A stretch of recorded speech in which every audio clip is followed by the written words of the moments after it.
अस्सलाम वालेकुम। सेठी से सवाल के साथ मैं हूं सैयदा आयशा नाज, मेरे साथ मौजूद है नजम सेठी साहब। अस्सलाम वालेकुम। सिर्फ साहब, खिचड़ी जो बहुत अरसे से पक रही है, पक गई है? पक रही है, अभी भी पक रही है। अभी भी पक रही है और दम के नीचे आंच जो है वो तेज़ हो चुकी है।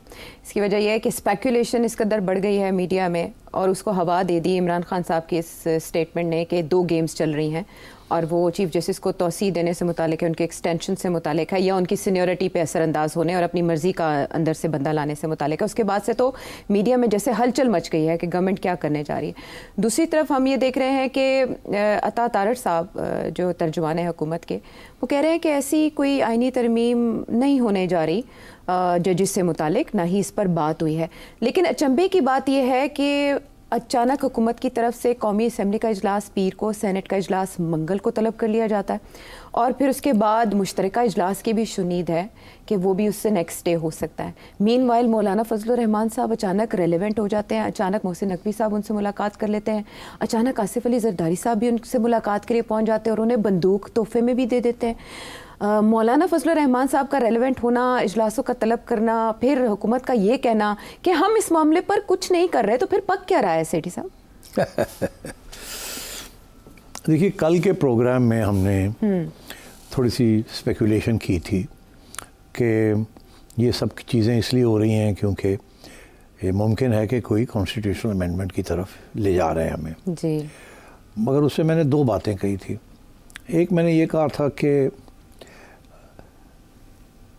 कॉन्स्टिट्यूशनल अमेंडमेंट में अगर फ्लो क्रॉसिंग हो तो वो उसे फ्लो क्रॉसिंग नहीं समझा जाता जी। तो इसलिए शायद ये हो सकता है कि कुछ लोगों को इन्होंने फ्लो क्रॉसिंग करानी है, ख़ुसूसन वो लोग जो कि अभी एक ग्रे जोन में है, वो जो 41 लोग हैं। जी जी, ठीक है, जिनके बारे में अभी तक इलेक्शन कमीशन कंफ्यूज्ड है और रहनुमाई के लिए सुप्रीम कोर्ट जा चुका है। एब्सोल्युटली। और दूसरी बात मैंने ये कही थी कि अभी तक इनके नंबर्स पूरे नहीं हुए तो पता नहीं कि ये कर भी सकेंगे कि नहीं। जी, 2 बातें कही थी जी। अच्छा, और मेरा ख्याल है उसमें से एक बात तो की वजाहत आ गई। हमारे दोस्त हैं कुछ लोग, उन्होंने पॉइंट आउट किया है कि ये कहना कि फ्लोर क्रॉसिंग नहीं होती जब कॉन्स्टिट्यूशनल अमेंडमेंट हो, ये गलत है। ऐसे नहीं है। अगर आप कॉन्स्टिट्यूशनल अमेंडमेंट के ऊपर भी फ्लो क्रॉसिंग करें तो वो इट्स फ्लो क्रॉसिंग और उसके लिए फिर डिस्क्वालिफिकेशन प्रिस्क्राइब्ड है। तो एक तो ये वी स्टैंड करेक्टेड, मगर उसका ख़ास असर नहीं पड़ता बिकॉज जो जिस तरीके से डेवलपमेंट्स हो रही हैं उसके अंदर मेरा ख्याल है फ्लोर क्रॉसिंग का इशू नहीं बन रहा जी। बन ये रहा है कि नंबर्स ही पूरे नहीं हो रहे। अच्छा। और विदाउट फ्लो क्रॉसिंग, और फ्लो क्रॉसिंग तो अब हो नहीं सकती, तो फिर कैसे ये पूरी करेंगे जी। अच्छा, अब ये है कि जो मेरी इतला के मुताबिक सेनेट के अंदर तो इनके नंबर पूरे हो जाएंगे 2/3 अगर मौलाना इनके साथ मिल जाए, मौलाना फजल रहमान इनके साथ मिल जाए जी। उनके वहाँ कोई मेरे ख्याल 5 सेनेटर्स हैं जी, उनके वहाँ 5 सेनेटर्स हैं और नेशनल असेंबली में उनके 6 हैं मेरा ख्याल है। तो अगर 6 उनको वो भी मिल जाते हैं, मगर फिर भी नेशनल असेंबली में पूरे नहीं होते नंबर, 6 चाहिए और 6 और चाहिए होंगे। अब वो 6 और जो हैं वो कोई फ्लोर क्रॉसिंग अगर कोई करेगा तो वो तो उड़ जाएगा, वो तो काउंट ही नहीं होगा। वो जजमेंट आ चुकी है जी जी। वो जो 63A की जजमेंट थी बंदयाल साहब की, 3-2 जजमेंट थी, वो ऐसे ही है ना? ऐसा ही है। सदारती रेफरेंस में रहनुमाई मांगी गई थी इस पर। तो एक तो ये तो इसलिए, और उसके अंदर जो है वो अपील दर्ज हुई हुई है मगर अभी तक सुनाई नहीं जी, रिव्यू पिटिशन, लेकिन वो टेकअप नहीं हुई। जब तक वो टेकअप होकर रिवर्स नहीं होती वो जजमेंट तो उस वक्त तक तो इट्स इन द फील्ड। तो इसका मतलब ये है कि 6 नंबर लेना इतना आसान काम नहीं है, नहीं होगा।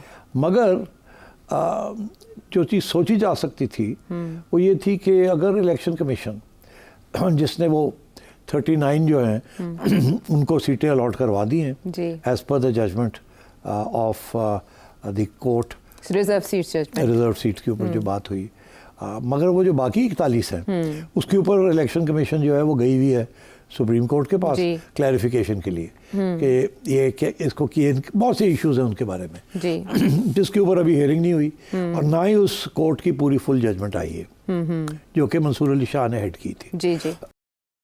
सो शॉर्ट ऑर्डर के साथ इज़ नॉट गुड इनफ।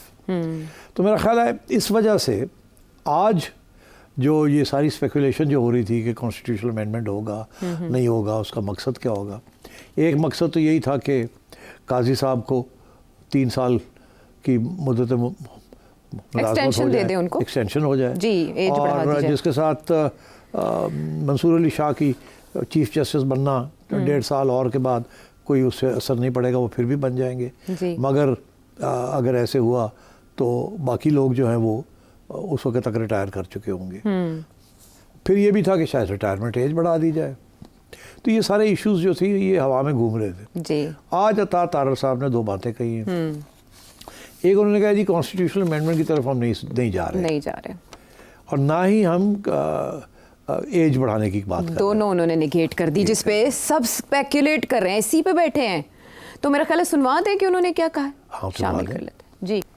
अच्छा, इन्होंने तो बहुत क्लियर बता दिया कि एजेंडे में क्या क्या हो सकता है। आपको तो यकीन क्या है? पहले नहीं बता सकते थे? क्यों आज क्यों बताया? कब से ये चल रही है ना बात? हाँ, कब से चल तो रही है। इसका ये मतलब है कुछ पक तो रहा था। हाँ। पका नहीं। वो आखिर जैसे मैंने कहा ना, नंबर पूरे नहीं हुए। जी। तो अब यही फैसला हुआ होगा कि ये इस रास्ते से नहीं हमने जाना। तो फिर किस रास्ते से जाना? तो फिर जो रास्ता रह गया है वो डिपेंड करता है मकसद क्या था सब चीज़ का। मकसद तो ये था ना कि ये जुडिशरी इनको तंग कर रही है। ये समझते हैं जुडिशरी हमारे, ये और इस्टेब्लिशमेंट मिलके गवर्नमेंट ये समझिए जुडिशरी इमरान खान के हक में फैसले करी जा रही है और किसी न किसी स्टेज पे ये और गड़बड़ हो जाएगी, तो इसको रोकना है। अच्छा। इसलिए ये सारी चीज़ें सोची जा रही थी। अब मैं समझता हूँ कि इन्होंने एक आम कानून पास करके एक सुप्रीम कोर्ट की जजमेंट को बाईपास करने की कोशिश की। अच्छा, अभी वो जजमेंट जब तक पूरी डिटेल में नहीं आती जी। तो वो भी बस साइड बाय साइड एक कानून भी चल रहा है। उसको भी चैलेंज कर दिया गया, मगर वो भी अभी रिजेक्ट नहीं हुआ। तो मेरा ख्याल है ये शायद कोई नया कानून शायद ले आए रिगार्डिंग ये कि जी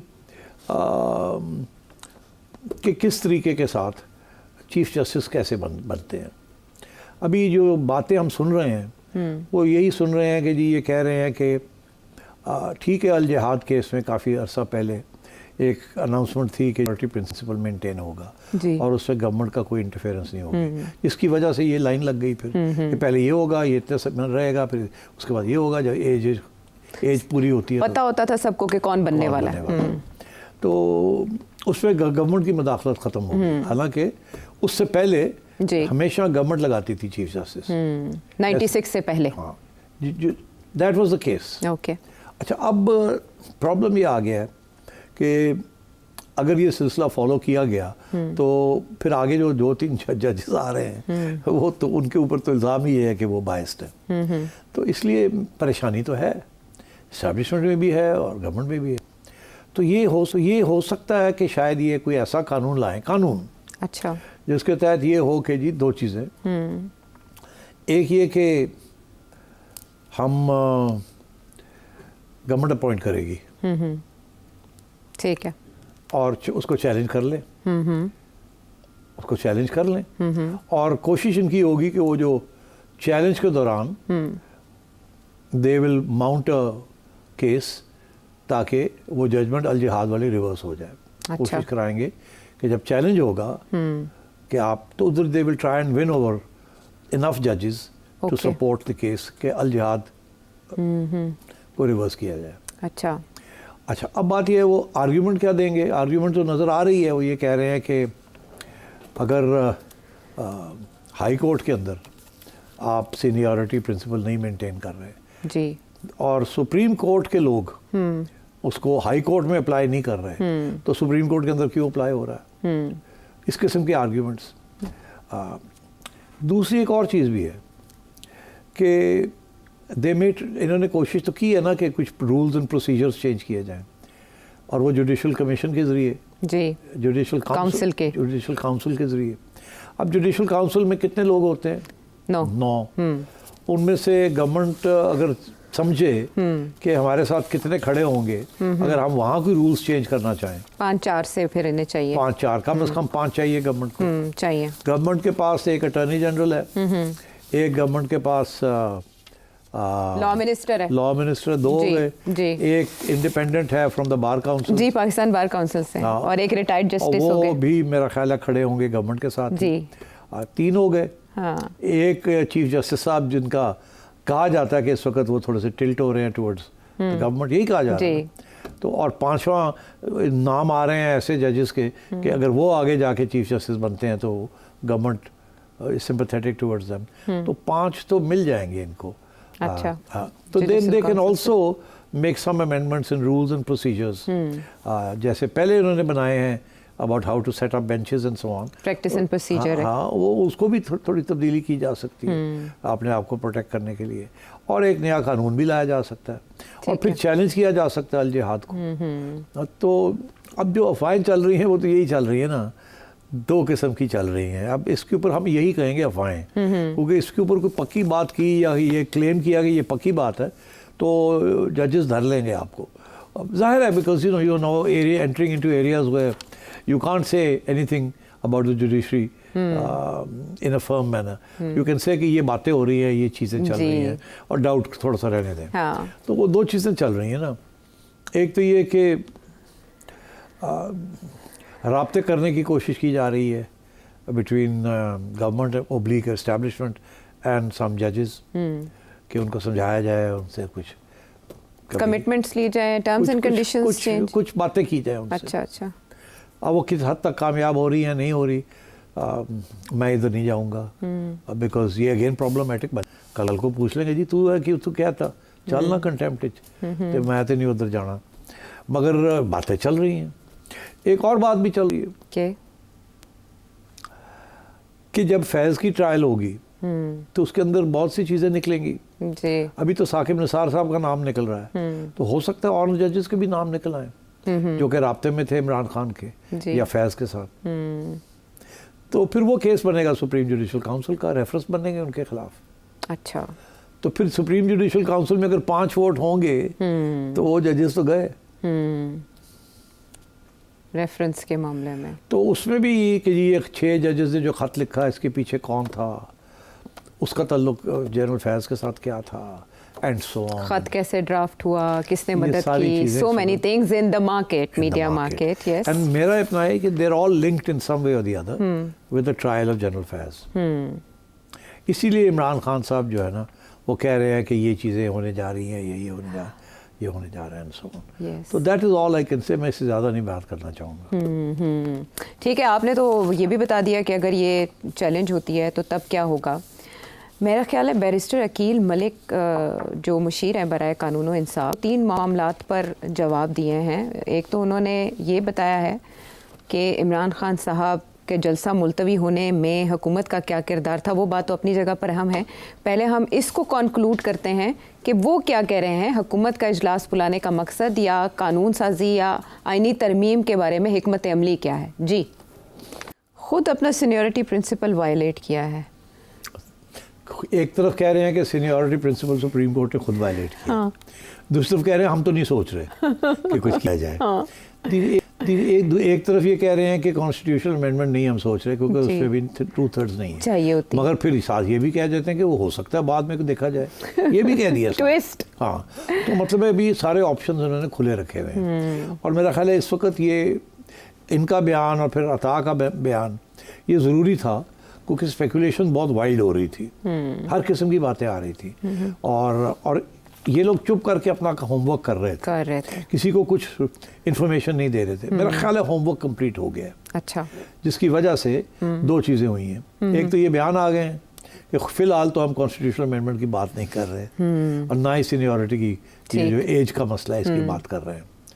मगर साथ साथ दूसरी चीज़ जो हुई है वो ये मौलाना फजल साहब जो है वो उठ के और प्रेसिडेंट साहब के पास चले गए हैं। प्रेसिडेंट साहब मौलाना के पास आए या प्रेसिडेंट साहब मौलाना के पास आ गए। वाह वाह, थैंक यू फॉर क्लैरिफिकेशन। ये फ़र्क है ना इसमें। हाँ, तो पहले ये था कि मौलाना और असद कैसर साहब की तस्वीरें जी ये कल ही नुमाया होती थी, हाँ। कि जी वो हमारे साथ चलेंगे, ये होगा वो होगा, क्योंकि उन्हें ज़रूरत है ना मौलाना की फॉर द बिग जलसा ऑन द 8th। जी उसके बगैर तो 10,000 बंदा नहीं होना है। तो मौलाना अगर ना साथ आ जाता तो बहुत बड़ी चीज़ थी।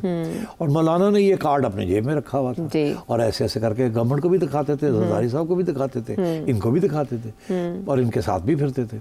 और वो वक्त आ ही गया कि गवर्नमेंट ने कहा वी कांट रिस्क इट, मौलाना ने साथ दे दिया इनका तो मसला बन जाएगा। ठीक है, मौलाना को टेस्ट ना ही किया जाए, ज़रा गपशप लगाई जाए। तो फिर जरदारी साहब कि तो पुराने तल्लकात है मौलाना के साथ। तो जरदारी साहब लपक के पहुँच गए और मौलाना के साथ बैठ के बात हुई होगी। जी जी। और मौलाना ने तो पहले ही अनाउंस कर दिया था जब ये फैसला हुआ कि हम आ रहे हैं आपसे बात करने के लिए। हाँ। तो मौलाना ने कह दिया हम तो पीटीआई के साथ नहीं जाएंगे, अच्छा, इकट्ठा हम अलग जलसे करेंगे, हाँ। मगर हम इनके साथ नहीं जाएंगे। हाँ। ऐसे ही है। लेकिन कल जो इनकी मीटिंग हुई पीटीआई के साथ, उसमें इन्होंने फैसला किया कि कमेटियां बनाएंगे और सेनेट में हम अगर कोई ऐसी लेजिस्लेशन होती है तो हम आपस में मिलके उसको काउंटर करेंगे। हाँ, जी तो जी, ठीक है।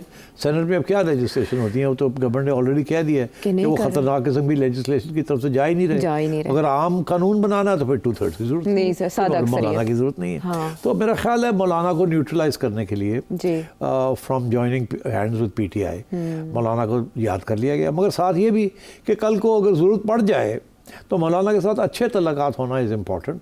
कल को 5 वोट वहाँ और 6 वोट यहाँ भी लेने पड़ गए तो we can't rule that out. So better to get maulana inside the tent then have him standing outside and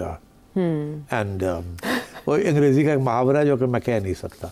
अच्छा, तो उर्दू तर्जुमा कर दे, शायद हल्का फुल्का हो जाए वो। नहीं वो नहीं कर सकते। अच्छा, मीनवाइल को इलेक्शन कमीशन तो कोई कार्रवाई, कोई काम नहीं दिखाएगा, कोई ऐसा नोटिफिकेशन जो वापस वो भी एक ऑप्शन था जिसके ऊपर डिस्कशन हो रही थी।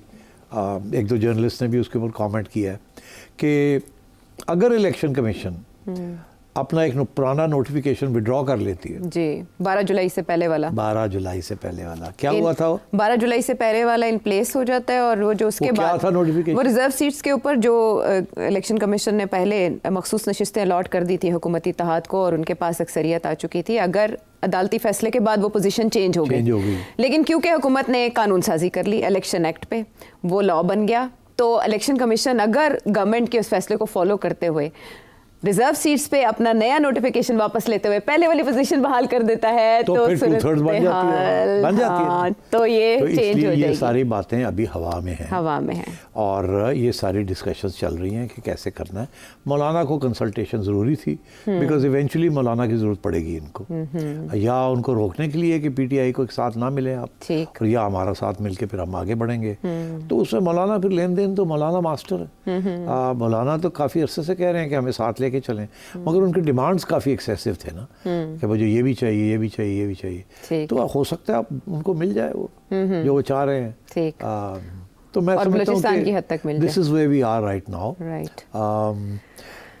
But the basic objective is कि जुडिशरी जो है ना वो बिल्कुल जैसे कहते हैं ना, आज़ाद इज़ नॉट द वर्ड बिल्कुल खान साहब के हक में जा रही है। तो इस किस्म की सोच है एस्टैब्लिशमेंट में भी, गवर्नमेंट में भी, और जो पीटीआई के मुखालिफ लोग हैं उनके अंदर भी, कि ये ऐसी सूरत हाल है। ठीक, और इसमें इंटरेस्टिंग ये है कि जो आइंदा अदालत में सिर्फ एक बेंच काम करेगा, ये रोस्टर आ गया, और इस बेंच में सिर्फ चीफ जस्टिस हैं और जस्टिस नईम अफगान होंगे, जबकि मंसूर अली शाह साहब जो हैं वो चैम्बर वर्क करेंगे। शायद वो रिजर्व सीट्स के ऊपर तफसीली फैसला लिखते हैं, तो वो भी आ जाए जजमेंट। कुछ ये अगले हफ्ते में कोई इस बेंच की तरफ से कोई फैसला आ जाए, या कोई अपील आ जाए, या कुछ हो जाए। हाँ। तो you know things are in motion. और 63A के ऊपर भी तो रिव्यू पिटिशन गई है, उस पर भी अभी अदालत काम कर सकती है। सो मैनी थिंग्स, वही बात सेठी साहब की हवा में है। देखिए गर्द कब बैठती है, फिर पता चलेगा मंजर क्या है। वापस आते हैं मगर गवर्नमेंट के इंटेंशंस जो हैं वो बड़े क्लियर हैं। वो आपने बता दिए कि मसला कहाँ से है, फिर उस मसले को दूर करने के लिए कुछ तो करना होगा। वापस आते हैं ब्रेक के बाद।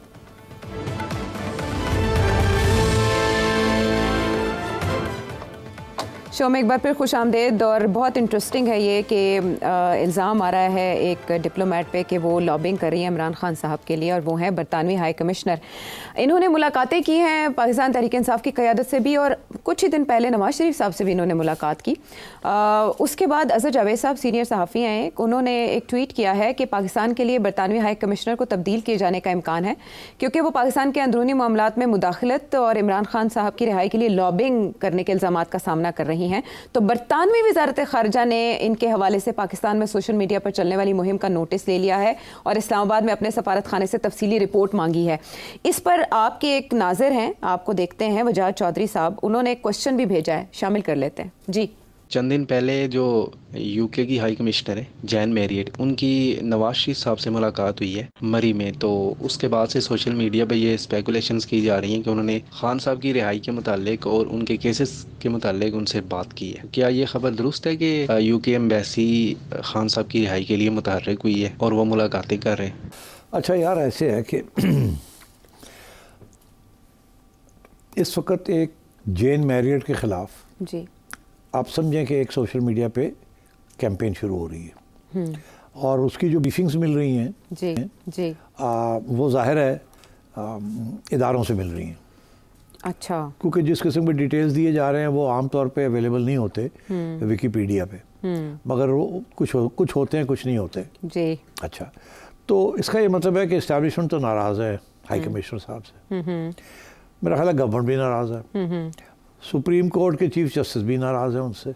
हाँ। आपको याद होगा कि जैन मैरियट ने एक जुडिशल एक कॉन्फ्रेंस थी HRCP ने करवाई थी, इसके अंदर इन्होंने काफ़ी सख्त किस्म के बातें की थी कि इलेक्शन रिग हुए, ये हुआ वो, जिसके ऊपर फॉरेन ऑफिस ने भी ऑब्जेक्शन की थी और फिर चीफ जस्टिस साहब ने ख़त लिखा था इनको जी, आपको याद होगा जी, जवाब दिया था कि आपने ये इल्ज़ाम लगाए जुडिशरी के ऊपर, this not correct and so on जी। अब जो बातें बाहर आ रही हैं इनके बारे में इस ट्वीट से कबल वो यही आ रही हैं कि जी इल्ज़ाम ये लग रहा है कि ये MI5 की वहाँ से है ये। अब बात यह कि है या नहीं है, एक बात तो क्लियर है कि बहुत से हाई कमिश्नर्स लगाए जाते हैं जिनका तल्लुक़ इंटेलिजेंस एजेंसियों से होता है। हमारे यहाँ भी ऐसे रहा है। अच्छा। हमारे यहाँ भी ऐसे होता रहा है और स्पेशली जब फ़ौजी एम्बेसडर्स लगाए जाते हैं तो they report directly to the establishment in which ever station they are. अच्छा। इसी तरीके के साथ अगर कोई MI का कोई बंदा है या ब्रिटिश इंटेलिजेंस का या CIA, तो वो भी लगा दिए जाते हैं एज एम्बेसडर्स, या वो होते वो प्रोफेशनल्स हैं बट दे रिपोर्ट टू और they work also for the intelligence agencies. अब बात यह है कि इन पे ये इल्ज़ाम लग रहा है कि इन्होंने जो भी ट्रबल स्पॉट्स थे, Iraq, Syria, Yemen, Kenya, Afghanistan, जहाँ जहाँ भी इस किस्म के प्रॉब्लम्स थे for the British foreign office and American, तो इनको वहाँ भेजा गया इन सीनियर पोजीशंस। तो इल्ज़ाम ये अब ये वीलॉगर्स लगा रहे हैं जिनको ब्रीफिंग कहीं ना कहीं से तो हुई है कि जी ये शी इज़ बेसिकली, इल्ज़ाम ये है कि she is an MI5 agent. और फिर अगला इल्ज़ाम ये है, दैट्स द एक्यूजेशन, एंड अगला इल्ज़ाम ये है कि ये इमरान खान के लिए लॉबिंग कर रही हैं। अच्छा, अगर ये दोनों इल्ज़ाम गलत हैं तो फिर हाई कमिश्नर को बहुत से एक्सप्लेनेशंस देने पड़ेंगे, क्योंकि जिस किस्म की वो बातें पब्लिक में करती हैं वो आज तक किसी एम्बेसडर ने इस तरीके से कभी बात नहीं की। पब्लिक में करती हैं? पब्लिक में करती हैं। क्या बातें करती हैं पब्लिक? ये जो उस दिन कॉन्फ्रेंस के अंदर उन्होंने बातें की, हाँ, जो तनकीद का निशाना बनाया फैसले, और फिर भी वो अपने प्राइवेट कॉन्वर्सेशंस में भी अच्छा उनका जो मौक़िफ़ है वो समझ आ जाती है बात की। अच्छा, अब बात यह है कि इसमें मफाद उनका क्या हो सकता है किसी वही यही इशू है ना। अब ये है कि जो स्पेकुलेशन हो रही है वो ये हो रही है, क्योंकि मैं ऐसे ही कहूँगा, मैं ये नहीं कहूँगा कि अंदर दी गल की ये तो की नहीं है। You have to be careful in these matters, आप समझ जाएं। वो यही है कि बहुत हमदर्दी, इनके ऊपर ये भी इल्ज़ाम लग रहा है कि ये ऑक्सफोर्ड यूनिवर्सिटी के साथ भी लॉबिंग कर रहे हैं। अच्छा। ब्रिटिश फॉरेन ऑफिस कर रहा है या MI5 कर रही है या कोई कर रहा है या ये कर रही हैं, तो ये इल्ज़ाम है, कोई एविडेंस अभी नहीं किसी ने प्रेजेंट की, मगर क्योंकि ये इल्ज़ाम लग रहे हैं और उन्होंने कुछ ऐसी बातें उनके बारे में लोग बताते हैं कि वो ये भी कहती हैं, वो ये भी कहती हैं, ऐसे सवाल भी करती हैं एंड सो ऑन, तो उनकी हमदर्दियाँ कहाँ हैं वो नज़र आ रहा है। तो इसलिए ये जो अब कैंपेन चली है उनके ख़िलाफ़, मेरा ख़्याल है ये इसीलिए है कि शायद कोई फॉरेन ऑफिस जो है प्रोटेस्ट करने वाला है, तो उसके लिए ग्राउंड प्रिपेयर की जा रही है। अच्छा, पहली बात। दूसरी बात, आपने पूछा कि वो नवाज शरीफ साहब को भी मिली है, वो PTI को तो ख़ास हमेशा मिलती रहती हैं, नवाज शरीफ साहब को भी मिली है। मैं नहीं समझता नवाज शरीफ साहब के साथ कोई मेजर इशू वो, क्योंकि इस किस्म की बात सवाई ये कि हम कंसर्न हैं कि ऐसे ना हो, दिस इज़ वरिंग, डेमोक्रेसी, वही जो बातें करती हैं वो बातें ज़रूर कही होगी, मियाँ साहब ने सुन ली होगी, मियाँ साहब ने कोई कमेंट नहीं किया होगा, सुन ली होंगी। फिर मेरा ख़्याल है कि और भी इश्यूज़ हो सकते हैं। मेरा ख़्याल है कि अगर ये ख़बर सही है कि मियाँ साहब लंदन जाने का प्लान बना रहे हैं जी, और अभी पता लगा कि डार साहब भी जा रहे हैं जी, डार साहब, और ये भी पता चला कि मैं भी जा रहा हूँ तो पता चला नया लंदन प्लान, कि नया लंदन प्लान बन रहा है। तो मेरा ख्याल है उस सिलसिले में भी कुछ क्लियरेंसेस चाहिए होंगी कुछ लोगों को। अच्छा। कि भाई, क्योंकि आपको याद होगा ना वो एक प्रॉब्लम बन गया था मियाँ साहब के लिए, जबकि चैलेंज हो गया था इनका visa status and other status के ये मिसयूज़ कर रहे हैं and so on and so fourth. तो हो सकता है ऐसे इश्यूज भी हों, आई डोंट नो, बट ये बात तो चल पड़ी है ना कि मियाँ साहब प्लानिंग कर रहे हैं जाने की। अच्छा, ये इमरान खान साहब ने चलाई एकदम? हाँ, मगर इसमें कुछ ये एवे नहीं चलाते ऐसी बातें, अगर हो मेरे ख्याल सोच विचार हो रही होगी। अब वो क्यों जा रहे हैं वो तो मुझे क्लियर है, अगर जा रहे हैं तो वो तो उनका तो मेडिकल का बड़ा ज़रूरी होता है जी। और उनके वहाँ डॉक्टर्स हैं, वो यहाँ आके नहीं, they have to go through the full test. तो हो सकता है थोड़े अरसे के लिए जाए, महीने 2 के लिए, फिर वापस आ जाए। मगर मेरा ख्याल है ये प्लान बन रहा है जाने का। अच्छा। अभी फैसला नहीं हुआ मगर प्लान बन रहा है, ये इतनी खबर मेरे पास है। अच्छा, चले। हाँ। आपकी चिड़िया ने ये कंफर्म कर दिया कि वो लंदन जा रहे हैं, कि शायद जाए। अच्छा, प्लान बन रहा है, कहीं है। हाँ। अब वो होगा नहीं होगा तो मैं कह रहा हूँ जेन मैरियट जो नवाज शरीफ साहब को मिली है, सिवाय अपना एक मौक़िफ़ ब्रिटिश गवर्नमेंट का तहफ़्ज़ात, वो कि जी ये है वो है फलाना है ढिंगड़ा है, ये भी तो हो सकता है बैलेंस करने के लिए मिली हो। किसको बैलेंस करने के लिए? यानी एक तरफ वो मुलाकातें पीटीआई लीडरशिप से भी कर रही हैं, तो दूसरी तरफ इनको भी ज़ाहिर है इक्वालिटी की बेस पे। हाँ, वैसे देखिए it's always good for diplomats to meet senior leaders जी। तो वो तो जरदारी साहब को भी मिली है, चीफ को भी मिलती है जी, और इधर नवाज शरीफ को भी मिली है, शहबाज को भी मिलती है। तो बड़ी मतलब है कि she is all over the place, very active. हाँ, कोई और इन्वेस्टर इतना एक्टिव नहीं है आमतौर पे। हाँ। अमेरिकन इन्वेस्टर बड़े एक्टिव होते थे। हाँ। आजकल ये खातून बड़ी एक्टिव है। लेकिन बरतानवी सफारत खाना क्या बेखबर होगा इनकी सरगर्मियों से? उसने रिपोर्ट मांगी है? बिल्कुल नहीं बेखबर, सारा कुछ उनको पता है, ये सारा ड्रामा है। अच्छा। क्योंकि उन्हें भी ये समझ आ गई है कि यहाँ शायद प्रोटेस्ट आ रही है। हाँ। अगर उनकी इंटेलिजेंस रिपोर्ट दे दी है कि जी बना रहे हैं केस अगेंस्ट, तो उन्होंने पहले कह दिया कि हम तो खुद चेक करने लगे क्या हो रहा है क्या नहीं हो रहा है। देखिए, अगर ये केस बना के भेज देते हैं, ये छोटी बात नहीं होगी। विड्रॉ योर हाई कमिश्नर जी, या ये करें आप, इंटरफेयर कर रही है हमारे, जी, तो बहुत बड़ी चीज़ है, बहुत बड़ी चीज़। ये छोटा मुल्क नहीं है जिसके साथ आप ये कर रही ये भारत वाला मामला नहीं है। नहीं, हाँ, ये यूके है।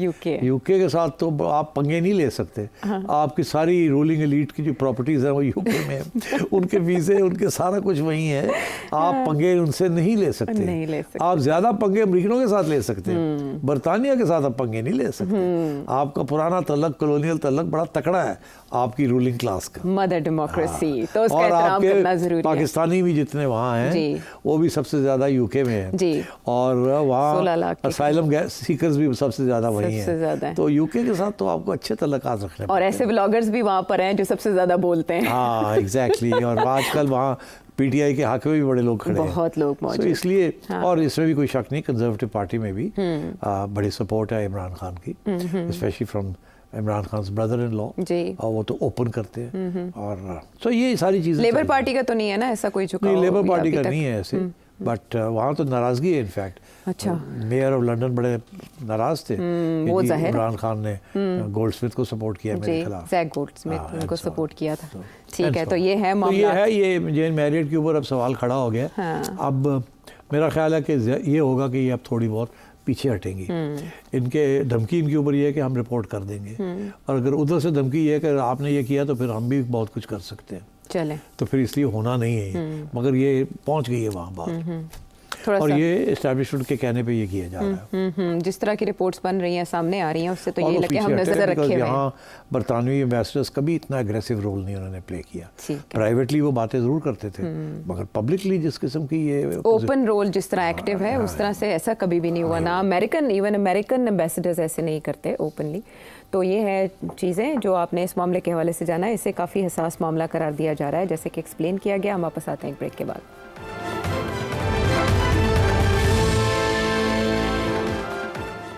Welcome back to the show. Pakistan में हर थोड़े अरसे के बाद कहा जाता है beginning of an end game. अब एक एंड गेम को लेकर रजीउद्दीन साहब नेदरलैंड से सेठी साहब से क्या जानना चाह रहे हैं? एंड गेम पे अगर एक रोशनी डाल दें कि अगर फॉर एग्जांपल इस्टेब्लिशमेंट हर तरह से सक्सेसफुल हो जाती है, काजी साहब को एक्सटेंशन मिल जाती है, पूरी तरह से कब्जा कर लेती है, उसके बावजूद अगर कोई इकोनॉमिक रिवाइवल नहीं होता, ना ही फ्री फेयर इलेक्शन होता है, तो जिस तरह की फ्रस्ट्रेशन यूथ में है, तो वो विदाउट फ्री फेयर इलेक्शन या विदाउट एन इकोनॉमिक रिवाइवल चीज़ें स्टेबल होंगी? भाई साहब तुसी you are asking me to give you the end game. ऐसे करें, मैं आपको अपना अकाउंट नंबर भेजता हूँ, उसमें $1 मिलियन आप डिपॉजिट कर दें ताकि मैं आपको एंड गेम बता सकूं। बिकॉज अगर मेरे पास अगर एंड गेम का फार्मूला है तो इट्स वर्थ एटलीस्ट $1 मिलियन। क्योंकि हो सकता है कि अगर मैं एंड गेम रिवील कर दूं तो I may not be around to collect $1 million, तो मैं पहले ही ना डिसअपेयर हो जाऊं उससे पहले। तो इसलिए मैं माजरत पहले से ही कि I can't tell you what the end game is, even though I may have a sense कि एंड गेम है क्या। चलिए अब हम थ्योरेटिकली बात करते हैं कि क्या एंड गेम क्या हो सकती है, ये नहीं कि क्या है, क्या हो सकती है। देखिए लॉजिकली बात करते हैं ताकि ये ना कोई कह सके क्योंकि आपके पास कोई इन्फॉर्मेशन थी, क्योंकि इन्फॉर्मेशन वाली बात ख़तरनाक हो जाती है, फिर आपको वो प्रूव करना पड़ता है। तो लेट्स स्पेकुलेट। अब वो ये है कि एंड गेम क्या है। एंड गेम एक तो ये है कि उसमें 3-4 पहलू हैं एंड गेम के। एक तो ये है कि इकॉनमी की रिवाइवल पूरी होनी चाहिए और बैंक्रप्सी ख़त्म होनी चाहिए। दूसरी चीज़ ये है कि वो पॉलिटिकल स्टेबिलिटी के बगैर या गवर्नमेंट लॉन्गेविटी के बगैर वो नहीं आ सकती। जिस किस्म की भी गवर्नमेंट हो, कानून पास हो, इम्प्लीमेंट हो और गवर्नमेंट जो है उसको निकाला ना जाए, रखा जाए ताकि अपने ऑब्जेक्टिव्स पूरे हो जाएं। तीसरी रिक्वायरमेंट एंड गेम की ये है कि फ़ौज के अंदर कोई बदनवी ना हो और वहाँ बिल्कुल स्टेबिलिटी हो, और क्योंकि वो एक नेशनल सिक्योरिटी का इदारा है। और उसका ये मतलब है कि वहाँ ये जो स्पेकुलेशन होती है आर्मी चीफ़ के बारे में, ये ख़त्म हो जाए। आर्मी चीफ़ अपनी जो 1.5 साल या साल रह गया है वो आराम से फुल कमांड के अंदर वो करें, और उसके बाद अगर गवर्नमेंट का ये फ़ैसला है कि उनको एक्सटेंशन देनी है तो they should be no ifs and buts about it for the sake of national security, longevity, continuity and stability, वो हो जानी चाहिए। हाँ, अगर वो कहते हैं कि मुझे एक्सटेंशन नहीं चाहिए फिर और बात है, मगर अगर उन्हें एतराज़ नहीं है और और गवर्नमेंट ये समझती है और एस्टैब्लिशमेंट ये एज एन इंस्टीट्यूशन ये समझती है कि ही शुड कंटिन्यू, तो फिर होना चाहिए। ये तो हो गए main points of the end game, मगर ये स्लाइटली वन साइडेड है। The other side is Imran Khan and the political parties. अब आइए पोलिटिकल पार्टीज़ तो बड़े खुश हैं इस एंड गेम के साथ जिसका मैंने अभी बयान दिया, बिकॉज वो पावर में है और वो सेम पेज पे बैठे हुए हैं एस्टैब्लिशमेंट के साथ, तो वो तो चाहेंगे कि ये चलता रहे जब मामला। मगर जहाँ तक खान साहब हैं और उनका जो एंड गेम है वो फ़र्क है। खान साहब की and game is the exact opposite. This is the beauty of it, this confrontation. वो कहते हैं इकोनॉमिक स्टेबिलिटी ना हो, वो कहते हैं इकोनॉमिक स्टेबिलिटी आ गई तो ये जम जाएंगे। वो कहते हैं ये आर्मी चीफ जाए, अगर ये रह गया तो मेरे लिए प्रॉब्लम बन जाएंगे बिकॉज मेरी इससे बनती नहीं है। वो समझते हैं कि इलेक्शन हो, इलेक्शन का मतलब है अफरा तफरी, इलेक्शन का मतलब है फिर में जोड़ तोड़, इलेक्शन का मतलब ये है कि शायद फ्री एंड फेयर इलेक्शन हो सकती है, ये नहीं हो सकती, होती है तो खान साहब आ जाते हैं, नहीं होती तो फिर वही सिचुएशन हो जाती है जो अब है, तो उसका फ़ायदा क्या हुआ। इन बिटवीन डिस्टेबलाइजेशन हो जाएगी, IMF भाग जाएगी, फलाना नहीं आएगा, रुपया फिर गिरना शुरू हो जाएगा, डॉलर बढ़ना शुरू हो जाएगा, बैंकरप्सी फिर आ जाएगी। तो खान साहब चाहते हैं इलेक्शन, खान साहब चाहते हैं आर्मी चीफ घर जाए, खान साहब चाहते हैं ये गवर्नमेंट घर जाए, और खान साहब की एंड गेम इससे भी आगे है। वो कहते हैं मैं पावर में आऊँगा और मैं ये सब जॉनीज़ को जेल में डाल दूँगा, इनको मैंने छोड़ना नहीं है, मैंने किसी सियासी जमात के साथ बैठ के बात नहीं करनी, सबको अंदर कर देना है इन लोगों को जो इस वक्त हुकूमत का हिस्सा बने हुए। तो वो तो एक वन पार्टी स्टेट बनाना चाहते हैं, और फ़ौज जो है वो चाहते हैं कि it should just be like a police force, जैसे ब्यूरोक्रेसी एंड फॉरेन ऑफिस सारे ऑर्डर्स मानता है, राइट और रॉन्ग प्राइम मिनिस्टर के और पार्लियामेंट के, तो that is the way it should be with the army as well, तो which is not of course not acceptable to the establishment. अब बात यह है कि there are two end games here. एक एंड गेम आप नज़र आ रहा है कि उसके अंदर प्रॉब्लम्स क्या आ रहे हैं उनके जो हमायती हैं, दूसरी एंड गेम खान साहब की है, वो भी आपके सामने है, उनको भी आपको नज़र आ रहा है और खान साहब को भी नज़र आ रहा है कि उसके प्रॉब्लम्स उसके अंदर क्या है, क्यों नहीं। तो दोनों एंड गेम साथ साथ चल रही हैं। अब देखना ये है कि कौन सी एंड गेम जो है वो हावी होती है। अगर इस्टेब्लिशमेंट हावी हो जाती है तो खान साहब को अपनी एंड गेम चेंज करनी पड़ेगी, बिकॉज वो फेल हो चुकी होगी। वो क्या चेंज कर सकते हैं? वो यही चेंज कर सकते हैं कि एक ऐसी स्टेज आए कि वो बैठ के बाकी सियासतदानों के साथ एक नया चार्टर ऑफ डेमोक्रेसी के ऊपर दस्तखत करें, कोई कॉन्स्टिट्यूशनल अमेंडमेंट मिल के कुछ करें जिसके साथ अगर खान साहब कल को इलेक्शन के बाद पावर में आते हैं तो वो आइन को ना चेंज कर सके, ना ही लोगों को जेलों में डाल सके जिस तरीके के साथ वो पहले डालते रहे, और सबको इम्यूनिटी मिल जाए ताकि एक डेमोक्रेटिक सिस्टम आगे चले, वो एक फाशिस्ट हुकूमत ना बना सके। तो ये is the only and game that joins the two strands together. एक के लिए रास्ता खुलता है, दूसरे के लिए रास्ता पीछे हटते हैं और रास्ता खोल देते हैं, ताकि सब इंश्योर हो जाए और स्टेबिलिटी भी रहे और आगे एक डेमोक्रेटिक रूट भी नज़र आ जाए जिसके अंदर फाशिज्म ना हो, एक मॉडरेट सेंटर ऑफ लेफ्ट और या सेंटर ऑफ राइट गवर्नमेंट हो, और जिसके अंदर वो गवर्नमेंट अपना काम करे और उसके बाद फिर इलेक्शन हो तो एक सिलसिला शुरू हो जाए। खान साहब is not ready for that. मैं समझता हूँ कि वो एक स्टेज आएगी where Khan Sahab may get ready for it when he finds that his strategy has failed completely. अलबत्ता अगर उससे पहले कोई ऐसी चीज़ होती है जिसके साथ खान साहब की स्ट्रेटजी कामयाब हो जाती है, हाँ, और अफरा तफरी फैल जाती है और कुछ ना कुछ क्राइसिस हो जाती है, तो देन ऑफ कोर्स एक नई एंड गेम शुरू हो सकती है। और मैं उधर जाना नहीं चाहता बिकॉज वो एंड गेम जो है उसके जो वो कहते हैं ना घोड़े के जो लगाम होते हैं वो फिर इस्टेब्लिशमेंट के हाथ में होंगे। एंड फ्रैंकली जब भी इस्टेब्लिशमेंट ने 100% लगाम अपने हाथ में ले लिए हैं तो वो रह तो जाते हैं मार्केट मतलब रिप्रेशन के ज़रिए, मगर फिर आखिर में नतायज अच्छे नहीं निकलते। सो मैं समझता हूँ कि that is that is an option of an end game that we should not consider. उससे पहले अगर कोई एंड गेम बनती है way Khan Sahab gets a way in, establishment and government get a way out, and Pakistani people, Awam, constitution, everything finds a way forward, including the political parties. That might be the best end game. अभी उसकी तरफ कोई नहीं बढ़ रहा, मगर हो सकता है in time to come that may come about. चलें, आपने सारे एनालिसिस में और सवाल के जवाब में पाकिस्तान को एक अच्छा मशवरा भी दे डाला कि इससे पहले नून लीग और पीपल्स पार्टी जिन्होंने चोंच और दुम गुम करके चार्टर ऑफ डेमोक्रेसी किया, इमरान खान साहब टाइम पर वक्त पर उस पर आ जाएं तो शायद इतनी एंड गेम की तबाही की तरफ ना जाना पड़े। बहरहाल हमारा इस हफ्ते का एंड गेम यहीं है। आपसे मुलाकात होगी अगले हफ्ते, तब तक के लिए अल्लाह ने के पान।